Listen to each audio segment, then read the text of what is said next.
ये भक्तों, आज का अपना विषय रहेगा कि संत रामपाल जी की पुस्तक ज्ञान गंगा में संत कबीर जी की वाणी द्वारा पूर्ण परमात्मा कौन है।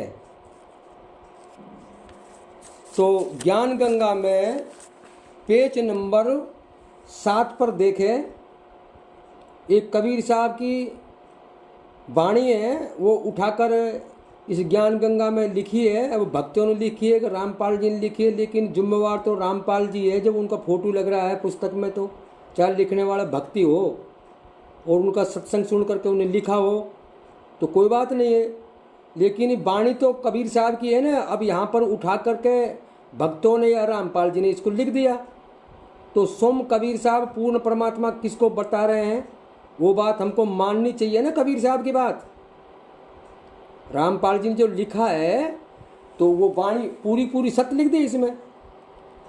तो कबीर साहब को रामपाल जी के शिष्य और रामपाल जी कबीर साहब को साकार रूप में पूर्ण परमात्मा बताते हैं। अगर भाई कबीर साहब ने इस सृष्टि की रचना करी है और साकार रूप में पूर्ण परमात्मा साकार रूप में है, तो अपन को साकार रूप में पूर्ण परमात्मा को सिद्ध भी तो करके मानना चाहिए ना। अब कैसे हो सकता है साकार रूप में परमात्मा?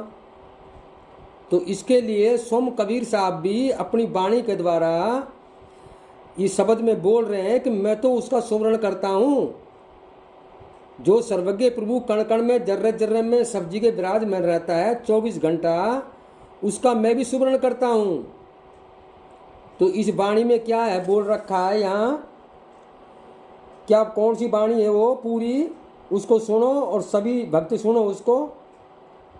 अक्षर पुरुषी एक पेड़ है, निरंजन वाकी डार त्रिदेवा साका भये पात भया संसार। 3 देवों को सब कोई ध्यावे, चौथा देवे का मरम न पावे। चौथा छोड़ पंचम को ध्यावे, कहे कबीर सो हमरे आवे। 3 गुरन की भक्ति में भूल पर्यो संसार, कहे कबीर निज नाम बिना कैसे उतरे पार। ओंकार नाम ब्रह्म का ये करता मत जान, साचा शब्द कबीर का पर्दा माही पहचान। 3 लोक सब राम जपत है, जाने मुक्ति को धाम। रामचंद्र वशिष्ठ गुरु किया, और 3 कहीं सुनायो नाम। राम कृष्ण अवतार है इनका नहीं संसार, जिन साहेब संसार किया सो किन्हू ने जन्म्यो नार। 4 भुजन के भजन में भूल परे सब संत, कबीरा सुमरे तासु को जाके भुजा अनंत। तो भाइयों, यहाँ आप विचार करो, जो भी भक्तगण इस वीडियो को सुन रहे हो, तो सोम कबीर साहब क्या झूठ बोल रहे हैं क्या? और सोम पूर्ण परमात्मा क्या अपना सुमरण करेंगे सोम का? नहीं, ऐसा आपको दिखता है कि मेरा जो नाम है, मान लो मेरा नाम संत रामपाल जी है, तो अब मैं संत रामपाल जी करूँगा क्या? तो कोई अपना नाम का सुमरण कर सकता है? तो यह कि कबीर साहब साकार रूप में पूर्ण परमात्मा है और वो मानते, सोम को मानते, तो वो कबीर साहब अपनी वाणी में इस बात को लिखते क्या? अगर 4 भुजा यानी विष्णु 4 भुजा का भजन में सारे संत भूले पड़े हैं, और मैं तो उसका सुमरण करता हूँ जिसके अनंत भुजा, अनंत का मतलब जिसका कोई ओर छोड़ना है। जिन साहेब संसार कियो वो सो किन्हू ने जन्म्यो नार। 4 भुजन के भजन में भूल परे सब संत, कबीरा सुमरे तासु को जाके भुजा अनंत। तो इस शब्द पे जोर देना है, इस शब्द को अपन को क्लियर कर लेना है कि रामपाल जी ने तो सिर्फ उनकी वाणी लिखी है, लेकिन तुम भी तो बुद्धि विवेक रखते हो, तुम भी विचार करो ना कि कबीर साहब पूर्ण परमात्मा किसको मान रहे हैं, सोम को मान रहे हैं या किसी दूसरे को बता रहे हैं? तो कबीर साहब तो दूसरे को बता रहे हैं। इस ज्ञान गंगा में ये जो लिखा हुआ है, हम तो इस शब्द पे बात करेंगे। इसीलिए बहुत से संतों ने कहा है ना, शिष्य को नहीं है बोध तो गुरु ज्ञान क्या करे, जाना नहीं रूप को तो पुराण क्या करे। भाई शिष्य को भी कुछ बोध चाहिए ना। अब एक जगह एक संत ने लिखा है, एक डाल दो पक्षी बैठे, कौन गुरु कौन चेला। अरे गुरु की करनी गुरु पाएगा, चेला की करनी चेला, उड़ जाएगा हंस अकेला, कोई दिन आचार का मेला। एक डाल पे बैठे हैं गुरु और चेला। कब बैठे हैं? जब तक गुरु ने ज्ञान नहीं सुनाया, शब्द नहीं सुनाया, आत्म ज्ञान नहीं कराया, तब तक तो फर्क था। शिष्य अलग है, गुरु अलग है। और जब गुरु जी ने ज्ञान सुना दिया, आत्म ज्ञान बता दिया और उस पूर्ण परमात्मा का सुमरन का मंत्र दे दिया, तो अब एक डाल हो गई है शिष्य की और गुरु की। एक डाल पे बैठे हैं वो, लेकिन करनी अलग अलग है। अरे गुरु एक माला फेरे और शिष्य 10 माला फेर दे, 11 माला फेर दे, तो शिष्य आगे रह जाए ना। इसलिए संतों ने कहा है गुरु गुड़ रह जाए, चलो शक्कर बन जाए। तो आप भी अपना विचार करो। शिष्य को नहीं है बोध तो गुरु ज्ञान क्या करे, जाना नहीं निज रूप को तो पुराण क्या करे। वेद शास्त्र भी क्या करे, निज रूप का मतलब अपनी आत्मा को नहीं जाना, और पुराणों को पढ़ता डोल रहा है, पुराण क्या करेंगी। तो इस तरह से ही जो ग्रंथ में लिखी पड़ी है बात, इसको समझना है। जैसा लिखा गया है वैसा का वैसा नहीं है, इसका भाव अर्थ समझना है, लक्षार्थ समझना है। लक्षार्थ समझो। जिन साहेब संसार कियो सो किनऊ ने जन्म्यो नार, चार भुजन के भजन में भूल परे सब संत, कबीरा सुमरे तासु को जाके भुजा अनंत। तो ये कबीर साहब बिल्कुल सत्य बोल रहे हैं यहाँ, और रामपाल जी ने ये बात लिख दी है, तो तुम भी समझो। और रामपाल जी तो समझ रहे हैं सारी बातों को, लेकिन वो भी कुछ नहीं कर सकते कि वो परम पिता परमात्मा है, उसको ये संसार चलाना है। तो उन्होंने ग्रंथों में ज्ञान ऐसे करवा दिया जैसे दूध में घी मिलता है ना। दूध में घी मिला हुआ है, लेकिन हर एक आदमी दूध में से घी नहीं निकाल पाएगा। वो किसी क्रिया जिसने घी निकाल रखा हो उससे पूछेंगे जब बताएगा। इसी तरह से ग्रंथों में सीधा सट ज्ञान नहीं है, ये भी समझने की बात है। तो ज्ञान गंगा रामपाल जी ने लिख दी, लेकिन तुम भी तो सोचो। तो रामपाल जी से परमात्मा क्या करवाना चाह रहे हैं? ज्ञान का विकास करवाना चाह रहे हैं, लेकिन ज्ञान बिल्कुल क्लियर में करते तो एक ही ज्ञान गंगा से काम चल जाता। और इतने ग्रंथों की लिखने की जरूरत क्या पड़ रही है? कहीं गीता लिख दी, कहीं जीवन की राह लिख दी, कहीं आत्मज्ञान गोला लिख दिया, वो तो ज्ञान गंगा में आ जाता। इतने ग्रंथों की जरूरत क्यों पड़ रही है? इसलिए तुलसीदास जी को भी लगाना पड़ा। हरि अनंत हरि कथा अनंता, कहे सुने वो विद सब संता, नाना भांत राम अवतारा, रामायण सतकोट अपारा। निज निज मति मुनि हरिगुण गाई, निगम शेष महेश या को पार ना पाई। वाणी बहु प्रकार की, या को आदिन अंत, जो है तेरे काम की वाको कर साधन। तो यहाँ कबीर साहब जी ज्ञान गंगा में साफ कह चुके हैं, मैं तो उसका भजन करता हूँ जो सर्वज्ञ प्रभु, जिसके हजारों भुजा है, करोड़ों भुजा है, जाकर अनंत भुजा है, जिसका ओढ़ नहीं है। अनंत का मतलब कोई गिनती की भुजा नहीं, भुजा का मतलब वो तो सब जगह, ऐसी कोई जगह ना जहाँ वो ना हो। तो उस परमात्मा का मैं भजन करता हूँ। तो यहाँ कबीर साहब ने साफ बोल दिया है। आप कबीर साहब की बात पर भी तो विचार करो। जो रामपाल जी ने ज्ञान गंगा में लिख दिया वो ज्ञान तो कबीर का बिल्कुल सही है ना। बाकी तो चलो हो सके वो नहीं मान रहे हो कबीर का ज्ञान को, लेकिन जो ज्ञान गंगा में जो वाणी लिख दी ये तो एक एक शब्द सही है ना उनका। अब ये वाणी में जो है उन्होंने राम को परमात्मा नहीं माना, कबीर साहब ने कृष्ण को परमात्मा नहीं माना, सारी बात लिख तो दी। अब कौन बड़ो है? अगस्त मुनि समुद्र को पी गयो, द्रोणागिरि ने पर्वत उठायो, शेषनाग सृष्टि को उठाई, तो इसमें कौन है भगवान? तो ये परम पिता परमात्मा, इसमें कोई भी नहीं है। ये सब उस परमात्मा की माया है। इसलिए मूल कबीर बीजक में इनको माया कहा है। कबीर साहब ने कहाँ कहा है? संतो आवे जावे सोई माया, 10 अवतार ईश्वरी माया, करता कहे जुन पूजा, और कहे कबीर सुनो वे साधो, उपजे खपे सो दूजा। मूल कबीर बीजक में कहा है कि जो आ रहा है जा रहा है वो तो ईश्वर की माया है, यानी 10 अवतार ईश्वर की माया है। संतो आवे जावे सोई माया, 10 अवतार ईश्वरी माया, करता कहे जिन्हें पूजा, कहे कबीर सुनो वे साधो, उपजे खपे सो दूजा। वही शब्द यहाँ बोल रहे हैं। 10 अवतार राम और कृष्ण 10 अवतार में आते हैं ना, तो ये कबीर साहब यहाँ बोल रहे कि नहीं बात को? ये राम और कृष्ण ये अवतारित हैं। मीन कमट सु करनर हरि, बावन परशुराम तन धरि, जब जब नाथ सुरंतु को पायो, नाना तन धर तुम्हें नसायो। तो यहाँ राम कृष्ण को भी अवतार बताया, तो अवतारों के लिए मना कर रहे हैं कि ये सृष्टि का कर्ता नहीं है। कौन? कबीर साहब जी कह रहे हैं ना, संतो आवे जावे सोई माया, 10 अवतार ईश्वरी माया, करता कहे जिन्हें पूजा, कहे कबीर सुनो वे साधो, उपजे खपे सो दूजा। जो उपज रहा है, खपत रहा है, आ रहा है, जा रहा है, वो तो ईश्वर की माया है। ये इसमें भी लिख दिया उन्होंने माया, रामकृष्ण को ईश्वर की माया बोल दिया ना।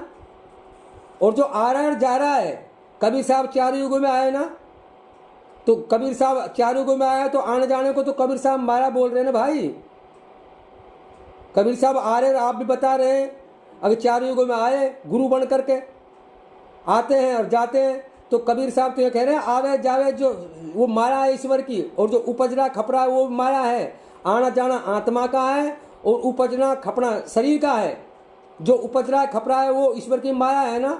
संतो आवे जावे सोई माया, 10 अवतार ईश्वरी माया, करता कहे जिन पूजा, कहे कबीर सुनो व साधो, उपजे खपे सो दूजा। ये मूल कबीर बीजक की वाणी है और उसी से मिलता जुलता ये ज्ञान गंगा में लिख रखा है। 10 अवतार में राम और कृष्ण, ये भी ईश्वर की माया है। जो राम कृष्ण को पूर्ण परमात्मा मानता है वो भी अंधेरी भूल में है, और जो साकार रूप में कबीर साहब को पूर्ण परमात्मा मानेगा वो भी अंधेरी भूल में है। इसलिए यहाँ स्वयं कबीर साहब ने उसको अनुभव का विषय बताया है। कहे कबीर पुकार के वो पंथे मत भूल, जय राखई अनुमान कर सो थूल नहीं अस्थूल। अरे मिथ्या धोखा जानियो महा अंधेरी भूल। अगर आपने देहधारी को परमात्मा मान लिया तो आप अंधेरी भूल में हो। तो देहधारी में जो नेत्रों से दिख रहा है वो देहधारी तो है। राम भी देहधारी है, कृष्ण भी देहधारी है, ब्रह्मा विष्णु महेश भी देहधारी है, कबीर भी देहधारी है। तो सोम को भी ले लिया ना उन्होंने, कबीर साहब ने। ये भी ईश्वर की माया है। ये राम जी ने कह दिया वहाँ रामचरितमानस में, जो नेत्रों से दिखे वो माया है। गो गोचर मन जान लग जाई, सो सम माया जानो भाई। जब लक्ष्मण जी पूछते हैं राम जी से, प्रभु ईश्वर जीव भेद प्रभु सकल कहो समझाए, ताते होए चरण रति शोक मोह भ्रम जाए। तो राम जी क्या कहते हैं यहाँ, थोड़े में कहूँ भुजाई, सुनूँ तात तुम मन चित लाई। मैं और तोड़ तोड़ते माया, जय बस कीना जीव निकाया। गो गोचर मन जान लग जाई, सोसम माया जानो भाई। तो यह राम जी लक्ष्मण जी को समझा रहे हमारे लिए कि जो नेत्रों से दिखे, कानों से सुने, मन से व्यापार विचारा जाए, ये तो माया है ना। तो राम जी भी सुम को माया बता रहे हैं, ऐसे यहाँ कबीर साहब भी सुम को माया बता रहे हैं। जो कबीर साहब की जब ये वाणी को रामपाल जी ने महत्व दे दिया, ये राम कबीर साहब की जो वाणी को महत्व दे दिया, तो कबीर साहब यहाँ बोल रहे कि नहीं है ईश्वर की माया है राम और कृष्ण। और वहाँ पर भी मूल कबीर बीजे को भी 10 अवतार ईश्वर की माया बोल दिया। संतो आवे जावे सोई माया, 10 अवतार ईश्वरी माया, करता कहे जिन पूजा, कहे कबीर सुनो वे साधो, उपजे खपे सो दूजा। तो इसलिए भाई आप अंधेरी भूल में मत रहो। कबीर साहब क्लियर कर रहे हैं कि जिन साहेब संसार कियो सो किनऊ न जन्म्यो नार, 4 भुजन के भजन में भूल परे सब संत, कबीरा सुमरे तासु को ताके भुजा अनंत। तो कबीर साहब भी सुमरण करते हैं, भजन करते हैं किसी का, और जिसका सुमरण करते हैं उसको सर्वज्ञ प्रभु कहा है। रामपाल जी ने सोम ने अपनी आत्मज्ञान गोला में लिखा है, वो सर्वज्ञ प्रभु के बारे में 8वें अध्याय का 22वां लिखा है ना, जो भगवान कृष्ण कहते हैं अर्जुन को माध्यम बना करके 8वें अध्याय के 22वां श्लोक में बोल रहे हैं, है अर्जुन जिस परमात्मा के अंतर्गत सर्वभूत हैं, जिस परमात्मा से संपूर्ण जगत परिपूर्ण है, वो अव्यक्त परम पुरुष तो अनन्य भक्ति से प्राप्त होने योग्य है। जिस परमात्मा के अंतर्गत यानी वो परम पिता परमात्मा के अंदर ही सब कुछ समाया हुआ है। आकाश भी उसी के अंदर है, सूरज भी, चंदा भी, पृथ्वी, आकाश सब उसी के अंदर है। उसी के लिए तुलसीदास जी ने सिया राम मई बोल दिया, सिया राम मई सब जग जानी, करो प्रणाम जोर जुग पानी। उसी के लिए कबीर साहब ने एक भजन बोल दिया, कैसो खेल रचो मेरे दाता, जिद्दे खुद जीत तू ही तू, कैसी भूल जगत में डाली, साबित करनी कर रहे तू, बालक बन रो बाने लागे, माता बन पुचकारे तू, नर नारी में एक विराजे, दीखण में जो दिखे तू, चींटी में नहनो बन बैठो, हाथी में तू मोटो तू, राजघरा राजा बन बैठो, भिखारियों में मंगतो तू, चोरी करे जब बाजे चोटो, पकड़न हारो तू को तू, कहे कबीर सुनो वैसा, देवल में देवता बन बैठो, पूजा में पुजारी तू, चोरी करे जब बाजे चोटो, पकड़न हारो तू को तू, कहे कबीर सुनो वैसा, दो उलट खोज कर पायो तू। उलट खोज करके यानी आत्मा को जब देखा तो आत्मा परमात्मा का अंश निकली, आत्मा परमात्मा का अंश निकली। जो संत श्री रामपाल जी ने ज्ञान गंगा के 31 पेज नंबर पे सतपुरुष का अंश कहा है आत्मा को, आत्मा को सतपुरुष का अंश कहा है, और मन को काल निरंजन कहा है संत रामपाल जी ने। ये गहरी बात है। रामपाल जी सारी बातों को जान रहे हैं, सारी बातों को जान रहे हैं। काल निरंजन मन को कहते हैं, और जब तक मन है जब तक काल खाता रहेगा। अरे कृष्ण के पास भी मन है, राम के पास भी मन है, ये सब मन ही तो है, बिना मन के कौन है? और जो मन के स्वभाव में चलेगा उसको काल खाएगा। तो मन का स्वभाव तेरी मेरी, झूठ कपट छल छिद्र लड़ाई झगड़ा, ये मन का स्वभाव ही तो है। तो इसलिए कबीर साहब कहते हैं भैया मैं तो मन के स्वभाव में नहीं रहता, मैं तो आत्मा के स्वरूप में स्थित रहता हूँ। और आत्मा का हाड़ मांस त्वचा नाड़ी रोम कुछ भी नहीं। इसलिए वो क्या कहते हैं, यहाँ सुमरण भी करते हैं वो उसका, और वो कहते हैं कि मैं आत्मा के स्वरूप में स्थित रहता हूँ, ये भी मेरा सुमरण ही है। कहाँ बोल रहे हैं? हाड़ नहीं मासा, श्वासा नहीं शरीर, और जिब्या पर आता नहीं ताकू रटे कबीर। यानी मैं आत्मा के स्वरूप में स्थित रहता हूँ। वो ये नहीं कह रहे कि मैं आत्मा आत्मा परमात्मा परमात्मा ऐसा रटन करता हूँ। वो कहते हैं आत्मा के स्वरूप में स्थित रहता हूँ 24 घंटा।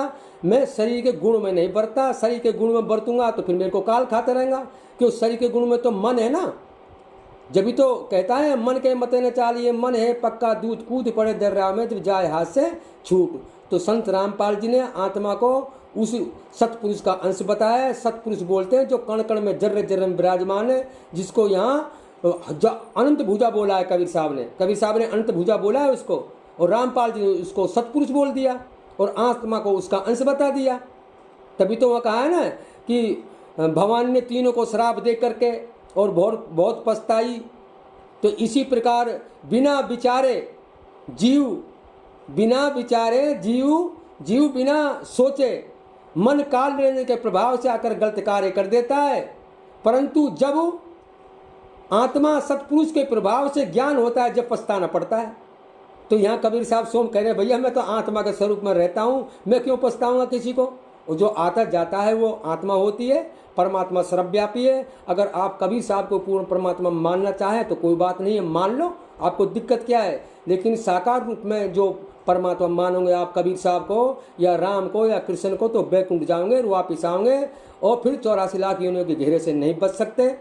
84 लाख योनियों के घेरे से नहीं बच सकते। जैसे रामपाल जी ने सुम ने लिख रखा है ना, बाली को भगवान राम ने मारा।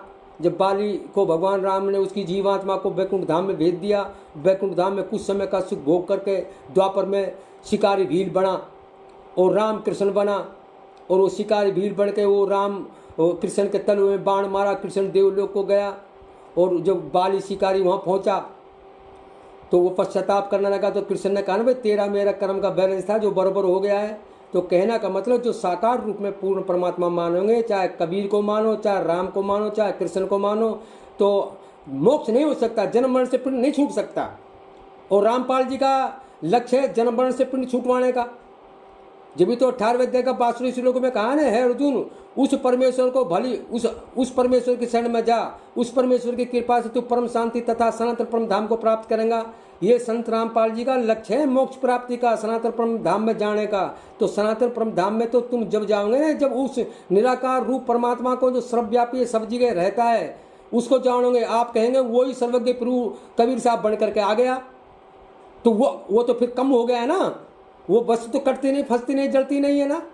यानी एक शरीर में आकर के बंद हो गया और कान है उनके और शरीर के अंदर बंद है, हृदय में बंद है, तो ये तो कट गया फिर। जबकि आत्मा कटती नहीं, फंसती नहीं, जलती नहीं, गलती नहीं। तो परमात्मा कटता बढ़ता है कि छोटा बड़ा होता है? कि जो छोटा बड़ा होता है तो वो परमात्मा थोड़ी है जो छोटा बड़ा हो गया। वो तो हमेशा एक रस है, अखंड है, उसी के अंदर सब कुछ है। तो आप अपनी स्वयं की बुद्धि से विचार करो। अगर हम कबीर साहब को परमात्मा मान ले, राम को परमात्मा मान ले, तो वो परमात्मा तो सर्वव्यापी है, उसी के अंदर सब कुछ है ना। तुलसीदास जी भी उसी के अंदर सब कुछ बता रहे हैं। श्या राम मई सब जग जानी, करो प्रणाम जोर जोग पानी। और उसी के लिए यहाँ कबीर साहब बोल रहे हैं सब कुछ उसी का खेल है। कैसो खेल रचो मेरे दाता, जिद देखो जिद तू ही तू। तो वो सब्जी के वही है ना। तो अब हम फिर सब्जी के वही है तो हम भी वही है क्या? परमात्मा ही है। या हमारा शरीर भी परमात्मा है, हम भी शरीर है, हम भी परमात्मा है, कबीर भी परमात्मा है, राम भी परमात्मा। तो फिर लफड़ा किस बात का? फिर ज्ञान किसके लिए? ज्ञान देना बंद करो, सब परमात्मा परमात्मा है। तो ये बात समझने की, तीनों चीज अनादि है, ईश्वर जीव और माया। तो ईश्वर सर्वव्यापी है, आत्मा एक देशी है और माया में परिवर्तन होता है। इसीलिए संत कबीर साहब को ये बार बार कहना पड़ा कि मैं तो उत का सुमरण करता हूँ। हाड़ नहीं मासा, श्वासा नहीं शरीर, जिब्या पर आता नहीं और ताकू रटे कबीर। उसी के लिए बाणी बोली कबीर साहब ने, पानी से पैदा नहीं, श्वासा नहीं शरीर, अन्न हार करता नहीं, ताको नाम कबीर।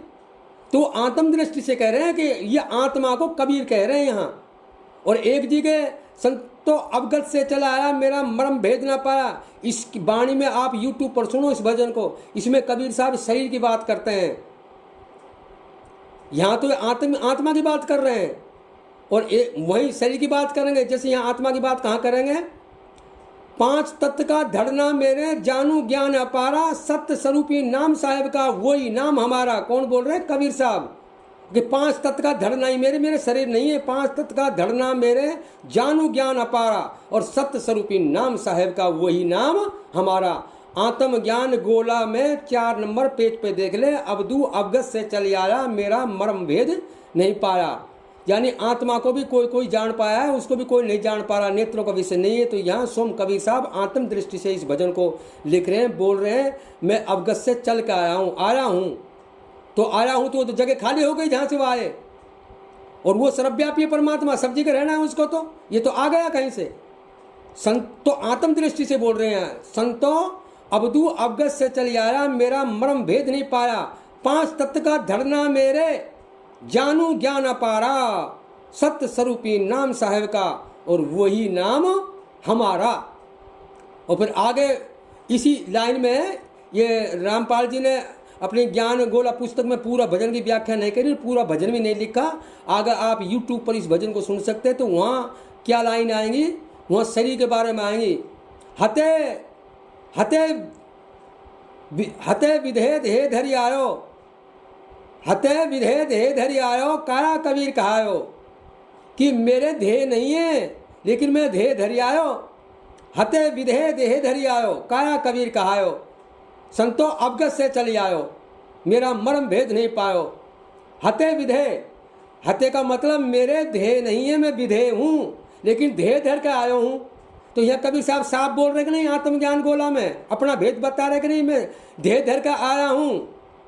अगर आपको ये भजन में दिक्कत हो तो इस भजन को आप जहाँ पर भी रामपाल जी ने अपनी पुस्तक में लिख रखी है कि ये बोध सागर की वाणी है, कबीर बोध सागर की वाणी है, कबीर बोध सागर की, आप सत्संग सुन करके देख लेना, उसमें ये भजन लिखा है। अबदू अवगत से चल आया मेरा मर्म भेद नहीं पाया, पांच तत्व का धरना मेरे जानू ज्ञान अपारा, सत्य स्वरूपी नाम साहेब का वही नाम हमारा। तो लास्ट में इसमें कड़ी आएंगी आपको, हते विधे देह धरि आयो, काया कबीर कहायो। अब यहाँ शरीर की बात कर रहे हैं कबीर साहब, देख लो सोम, कि मेरे विधे हैं, या आत्मा को तो विधे बोल रहे हुए, हते विधे मतलब आत्मा विधे है, वो नेत्रों का विषय नहीं है। हते विधे देह धरि आयो, तो आत्मा देह धर का आई है ना कबीर साहब की वाणी के द्वारा। हते विधे देह धरि आयो, काया कबीर कहायो, मेरी काया को नाम कबीर है और आत्मा विधे है, तो आत्मा देह धर का आई है ना कबीर की वाणी के द्वारा, आत्मज्ञान गोला में 4 नंबर पेज पे। अब मैंने इतना शब्द बोला है, आप इसमें से लास्ट का 2 शब्द समझे। अगर आपको वास्तव में सनातन ब्रह्म धाम में जाना है, मोक्ष में जाना है, तो कबीर साहब साकार रूप में पूर्ण परमात्मा नहीं है, न राम पूर्ण परमात्मा न कृष्ण पूर्ण परमात्मा है। ये साकार रूप में जो भक्ति करेंगे, राम की करे चाहे कबीर की करे चाहे कृष्ण की करे, ये बैकुंठ जाएंगे और वापिस आएंगे, 84 लाख योनियों के घेरे से नहीं बच पाएंगे। इसलिए तुलसीदास जी को लिखना पड़ा, वो अनुभव से जानने का विषय वो परमात्मा। तो तुलसीदास जी ने अपने रामचरितमानस में लिखा उस परमात्मा की भक्ति कैसे करें, तो उसके लिए क्या बोल रहे हैं वो, तुलसीदास जी को लिखना पड़ा, यद्यपि ब्रह्म अखंड अनंता, अनुभव गम्य भजे जे संता, नाम जपत जिय जागई जोगी, विरिति विरिच पंच वियोगी, ब्रह्म सुख अनुभव अनुपा, अखत अनामय नाम न रूपा, न उसका नाम है न रंग है न रूप है, और संत उसको अनुभव से भजते हैं। यद्यपि ब्रह्म, ब्रह्म बोलते परमात्मा को, पूर्ण परमात्मा को, हाँ, जो सर्वज्ञ प्रभु। यद्यपि ब्रह्म अखंड अनंता, अनुभव गम्य भजे जे संता, नाम जपत जिय जागई जोगी, विरित विरिच पंच वियोगी, ब्रह्म सुख अनुभव अनुपा और अखत अनामय नाम ने रूपा, न उसका नाम है न रंग है न रूप है। ये हमारे महापुरुषों ने जो नाम रखा आत्मा, ये शरीर के अंदर आत्मा को जाना, जब इसका नाम आत्मा रखा, इसका परम कारण है, उसको परमात्मा रखा। तो आत्मा परमात्मा दो शब्द है, ये सारा संसार में घूम रही है, आत्मा और परमात्मा। तो ये रखा गया है क्योंकि वो आत्मा नेत्रों का विषय नहीं है, उसका रंग रूप नहीं है। जिसका रंग रूप नहीं है तो वो उसका नाम उच्चारण कैसे कर देंगे अपन?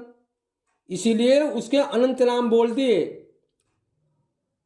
कोई ने उसको राम कह दिया, कोई ने कृष्ण कह दिया, कोई ने अल्लाह कह दिया, कोई ने क्या कह दिया। अनंत नाम, हरि के हजारों नाम, लाखों नाम, राम के करोड़ों नाम, कृष्ण के अरबों नाम, ओम के। इतना नाम क्यों रखा? नाम तो एक ही होना चाहिए ना, क्योंकि वो अनुभव का विषय है। इसलिए तुलसीदास जी लिख रहे नहीं है, आत्मा अनुभव का विषय, परमात्मा अनुभव का विषय, और अनुभव से संत उसको भजते हैं। यद्यपि ब्रह्म अखंड अनंतार अनुभव गम भजे जय संता। तो उसको संत अनुभव से भजते हैं। अखंड वो एक रस है, हमेशा छोटा बड़ा नहीं होता। आप कहते हैं कबीर साहब साकार रूप में पूर्ण परमात्मा है, और वो नूर तत्व का उनका शरीर है। वो शरीर का तेज कम करके आते हैं यहाँ, और फिर वहाँ जाकर के वापिस सनातन परम धाम में अपने शरीर को वो सब वैसे बढ़ा लेते हैं। तो ये तो कमती बत्ती हो रहा है भैया। वो कमती बत्ती नहीं होता, वो तो एक रस रहता है, घटता नहीं बढ़ता नहीं, अखंड है ना वो तो।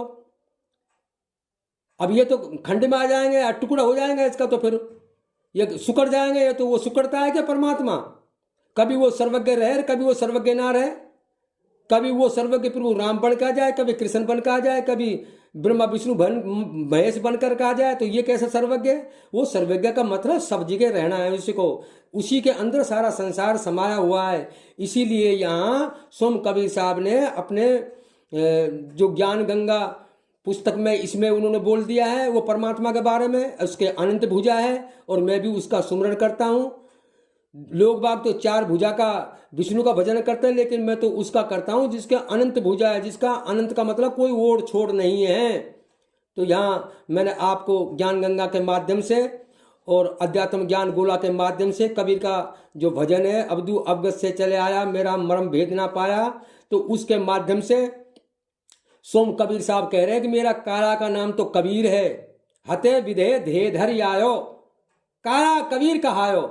ये भजन में ये लाइन रामपाल जी ने नहीं लिखी है, ये लाइन कट कर दी, लेकिन ये पूरा भजन सुनो आप यूट्यूब पर पे, उसमें शब्द आएगा हते विधे धे धर आयो, काला कबीर कहायो। जो साकार रूप में कबीर साहब को पूर्ण परमात्मा मान रहे हैं, उसको ये कबीर की वाणी जो रामपाल जी ने अध्यात्म ज्ञान गोला 4 नंबर पेज पर लिखी है, अवधू अवगत से चले आए, इस भजन को यूट्यूब पर पूरा सुने। ये अधूरी बात स्वयं रामपाल जी ने काट दी, जबकि ये बात भी तो कहनी है। वो दोनों बात कह रहे हैं कबीर साहब, आत्मा की बात कर रहे हैं। अगर मैं आत्मा हूँ और मैं आत्मा हूँ और देह धर कर आया हूँ, और मेरी देह का नाम कबीर है, और कहीं वो अध्यात्म में आत्मा को कबीर बोलते हैं, बोल रहे ना वो है, पानी से पैदा नहीं श्वासा नहीं शरीर, अन्न हार करता नहीं ताको नाम कबीर। अब यह किसकी बात कर रहे हैं? यहाँ कबीर भी फिर आत्मा को बोल रहे हैं। वहां तो शरीर को बोल दिया, हते विधे धे धैर्यारो कारा कबीर कहायो, वहां तो काया को नाम कबीर है। और ये जो दिया, पानी से पैदा नहीं श्वासा नहीं शरीर, अन्न हार करता नहीं ताको नाम कबीर। अब यहाँ आत्मा की बात कर रहे हैं। अब मेरी आत्मा का नाम कबीर है, पानी से पैदा नहीं है मेरा शरीर, यानी बीज से पैदा नहीं है, माता पिता का रजबीरे से पैदा नहीं है, पानी से पैदा नहीं, न मेरे श्वास है, पानी से पैदा नहीं श्वासा नहीं शरीर, अन्न हार करता नहीं ताको नाम कबीर। तो आप कहते हैं कबीर साहब ने कुंवारी गाय का दूध पिया, तो आत्मा को भोजन की आवश्यकता है, शरीर को भोजन की आवश्यकता है, भोजन तो शरीर को चाहिए। तो कबीर साहब के जब मान लो वहाँ का 5 तत्व का शरीर नहीं है, नाड़ी नवज का शरीर नहीं है, तो भोजन किसके लिए चले? भोजन तो ये 5 तत्व का शरीर को चाहिए, जो कुंवारी गाय का दूध पी रहे हैं वो। तो ये कबीर की वाणी के द्वारा समझो ना आप, इतने तगड़ा ज्ञान में क्यों घुस रहे हैं? 2 बातों में ध्यान रखो ना। कबीर साहब कहीं तो शरीर की बात करते हैं और कहीं आत्मा की बात करते हैं। तो आत्मा को यहाँ बोल रहे हैं आत्मज्ञान गोला में, दोबारा सुन लो आप यहाँ कि आत्मा की बात भी करते हैं एक जगह। तो अगर 5 तत्व का धड़ना मेरे जानू ज्ञान अपारा, सत्य स्वरूपी नाम साहेब का वही नाम हमारा, यह तो आत्मा की बात कर दी। और यह भी आत्मा की बात करती, पानी से पैदा नहीं श्वासा नहीं शरीर, जिब पानी से पैदा नहीं श्वासा नहीं शरीर, अन्न हार करता नहीं ताको नाम कबीर। जब वो अन्नहार करता नहीं है तो वो तो अन्नहार तो आत्मा के लिए नहीं है, आत्मा अन्नहार थोड़ी करती है, और आत्मा पानी से पैदा थोड़ी हुई है कभी, उसके श्वास थोड़ी है आत्मा के, श्वास की जरूरत तो शरीर को पड़ रही है, अन्नहार की जरूरत तो शरीर को पड़ रही है। तो कबीर साहब यहाँ जब सृष्टि पे थे, लीला कर रहे थे, आप कहते हैं लीला कर रहे हो, लीला कर रहे हैं तो दूध क्यों पिया उन्होंने? उनका शरीर तो कबीर साहब की वाणी के द्वारा नवज नाड़ी का 5 तत्व का है ही नहीं, पानी से पैदा नहीं है, तो कुंवारी गाय का दूध क्यों पिया? ब्याई हुई गाय का दूध क्यों नहीं पिया? तो कुंवारी गाय का दूध इसलिए पिया कि हम जो आत्मा है, हम ब्याई हुई गाय का दूध पिए वो तो गंदा दूध है, और कुंवारी गाय का दूध पिएंगे तो वो महान आत्मा है। तो यहाँ कबीर साहब महान आत्मा है, स्वयं बता रहे हैं। तो इन वाणियों के द्वारा समझ ले। तो वहाँ जो साकार राम को साकार रूप में भक्ति करते हैं, कृष्ण की साकार रूप भक्ति करते हैं, तो वो बैकुंठ जाएंगे, वापिस आएंगे, और साकार रूप में कबीर साहब को पूर्ण परमात्मा मानने वाले मानो, कोई दिक्कत नहीं है, लेकिन आप मोक्ष का दावा नहीं कर सकते।